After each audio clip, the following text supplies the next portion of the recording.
Hey, what up, everybody? This is Stevie Breach coming to you here, watching the May 23rd edition of SmackDown from 2014. Of course, this was taped live over in the UK and uploaded onto YouTube, I guess, for all of us to enjoy a few days ago. I wasn't able to check this out, but I did read a good article on Deadspin talking about how cool it was to be able to sit down and watch an edited episode of SmackDown that started before the show started, having JBL and Michael Cole entrances, and then also having JBL and Michael Cole's commentary not cut out. You can hear Vince McMahon on the headsets as they talk back and forth, and then you also get to see different guys make blunders throughout the show that are going to be edited off. It was pretty cool to see something like that without being touched up. Of course, the crowd is not going to be edited as it is on most SmackDown shows. You know, what they wanted to cheer, you heard them cheer. What they wanted to boo, you heard them boo.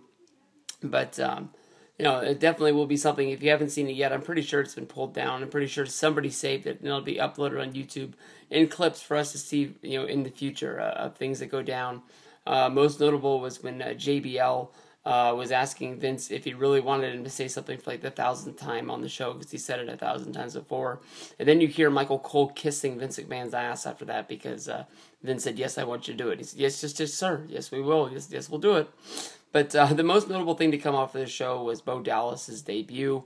Bo Dallas had a match against Sin Cara. Before this, he had a opening promo where he came out and he just basically told everybody who he was. If you hadn't been checking this guy out on NXT, and he's sort of like this guy who you're supposed to gain inspiration from. How good he is how good you can be.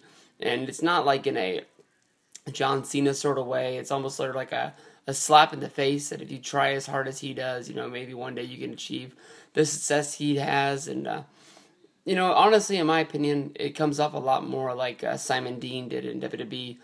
You go back to like 2002-ish, somewhere in there is when he came in and started doing the Simon program where he was trying to sell his, you know, his weight loss sort of shakes and his weight loss program and everything like that. It never really got off the ground. He had a few pay-per-view matches here or there along the way. He had a very cool intro into a Royal Rumble when he came down there, and he barely even got in the ring before he got eliminated.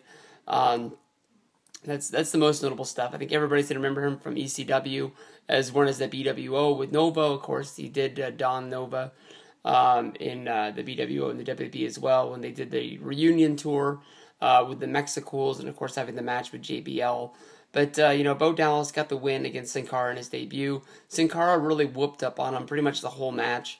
Bo Dallas came back pretty much with a clothesline from hell.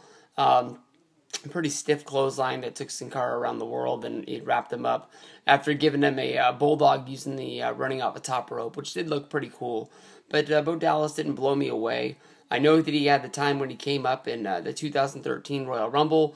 He was supposed to go into a feud with Wade Barrett, and that never really got off the ground before he got sent down to NXT, which he did become the NXT champion, and he was the NXT champion for the longest reigning time before he did drop it on the first NXT Live pay-per-view on the WWE Network. But honestly, in my opinion, I don't see a big, long future for Bo Dallas. Some guys look real good and developmental, and then once they get brought up into the main event scene, they just fall off the face of the earth. If Bo Dallas is going to be around, I don't really see him as more than a mid-card player who gets a pay-per-view match here or there. He doesn't really blow me away. He does have the look. He does have a gimmick, but I don't think the gimmick gets over today. I think we've seen this in the past too many times before, and I don't know how we're supposed to get from here to him being a main event player, such as like main eventing a pay-per-view or WrestleMania down the road. It just doesn't connect with me. But he did get the win over Sin Cara. Pretty smart of them to debut him over there with those, you know, the UK guys, because they're going to be way into everything these guys do.